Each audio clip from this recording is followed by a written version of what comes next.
been about a year since I spoke with Roger, and a lot has happened since then. Namely, his call for aggressive regulation within tech has become a rallying cry within many circles. With that, what's the solution? And how can mismanaged social platforms be fixed? And what does the future hold for Silicon Valley and big tech across the world? Roger answers these questions in his new book, Zucked.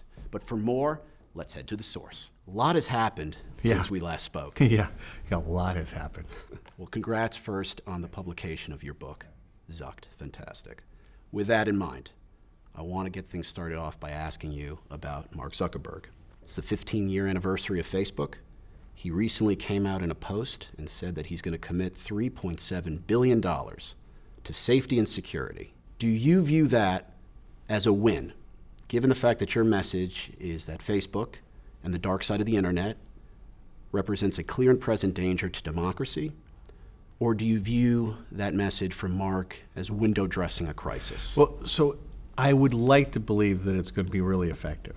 I think the challenge of this is that, and this is the issue that we've discovered as we dig deeper and deeper, is that the problems at Facebook, Google, Instagram, YouTube really go to the business model. And that it's, from where I sit, not possible to eliminate either the problems to the mental health of the people who use it, the issues for democracy, the issues for privacy, or the issues for competition without altering the business model. And that's not something you do by applying money to the outside. That's something you do by re-engineering the inside. And Mark's uniquely positioned to do that, should he choose to do so. I found his 15th anniversary note to be mostly more of the same as opposed to a big breakthrough.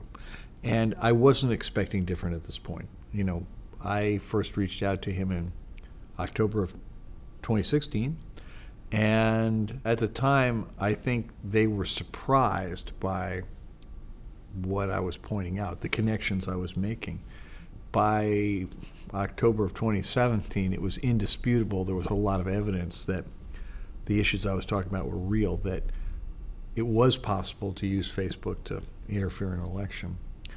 And then we discovered, about the time you and I talked a year ago, that it was possible that Facebook had caused a really serious set of issues around personal privacy, and that their internal policies for handling data, for gathering data, were so unusual and so extreme that they really warranted intervention. And of course, we've also discovered that, as we're learning with Snap and its Snapchat product today, that Google's also brutal on anyone who comes anywhere near a business that operates.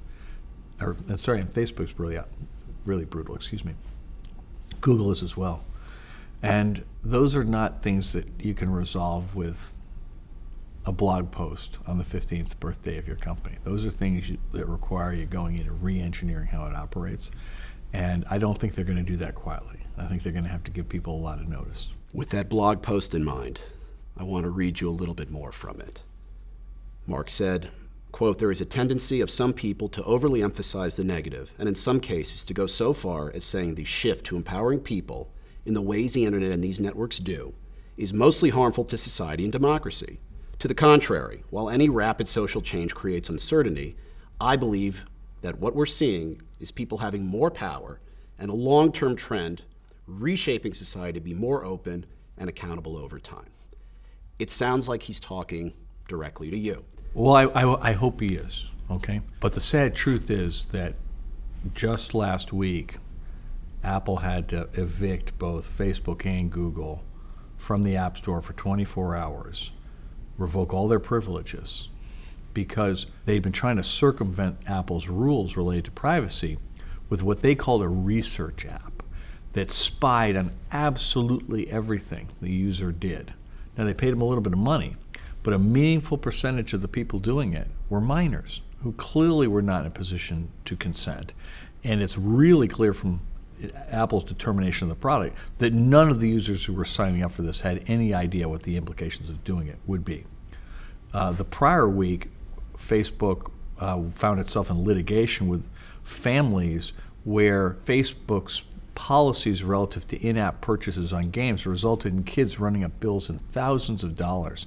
And Facebook not only encouraged this, it was unwilling to give money back when it was discovered that this was done without the parent or child really understanding what was going on. In addition, Facebook got a lot of credit for creating a database of political ads, in theory to provide transparency. And yet one of the lead researchers working on that database, ProPublica, lost its privileges to look at the database last week, which makes you wonder about whether this is transparent or not. And there's, that's just in the last week. So I look at this, and my concern is that Facebook has an enormous amount of economic power, but it also has massive political power. It has the ability to shape public opinion. And it has, obviously, really great PR people who can make everything they say sound good.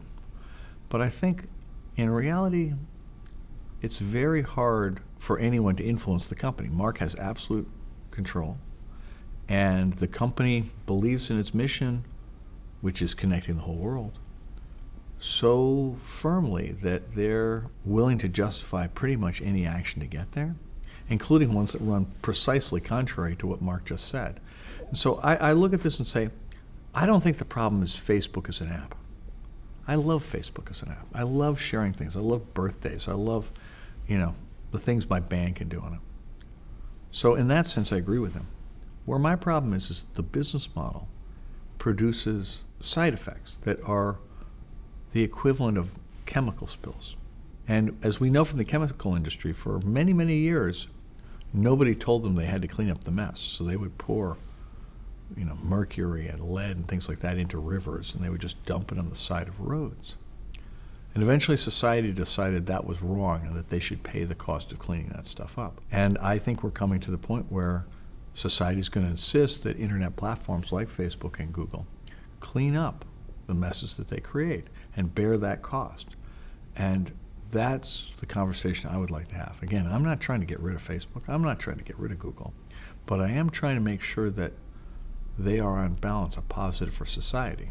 And that matters because new technology is coming now in the form of voice-powered smart devices, with Alexa or Google Home, and artificial intelligence, which are going to extend surveillance in the case of the smart devices and control our lives in the case of the AI in ways we've never seen before and for which we're not prepared and where there hasn't been any discussion about what the standards ought to be for those products. And I just think that those are conversations that need to happen, and Mark is currently not participating. When we talk about some of the side effects of Facebook and the chemical spill, if you will, as you put it, if Facebook was built in a way that it couldn't be as easily infiltrated by bad actors or even foreign governments, with an eye on the political landscape, would Donald Trump be president today? I think it's hard to say, right? I mean, a lot of things had to happen to elect President Trump. But here's the observation I would make. There have always been people in America and other countries who believed things that were demonstrably not true. People who believed in flat earth or whatever. In the years since the development of internet platforms like Facebook and Google, the percentage of the U.S. population that believes things that are demonstrably not true has grown exponentially. Roughly a third of the people in the country deny the connection between human action and climate change. Essentially all scientists say that that is a clear thing. I think it's 5 or 7% of the population believes there's a link between vaccination and autism, even though not only does everybody say that's not true, but the guy who originally said it made it up. Now you add those two together, that's 40%. There's almost no overlap in the communities that believe those things. So if 40% of the American public believes things are demonstrably not true, and if products like Facebook and Google contributed to that happening, then we have to recognize that we have a big percentage of our population that's susceptible to manipulation. Because Facebook will tell you, if you believe one conspiracy theory, you're prone to another one.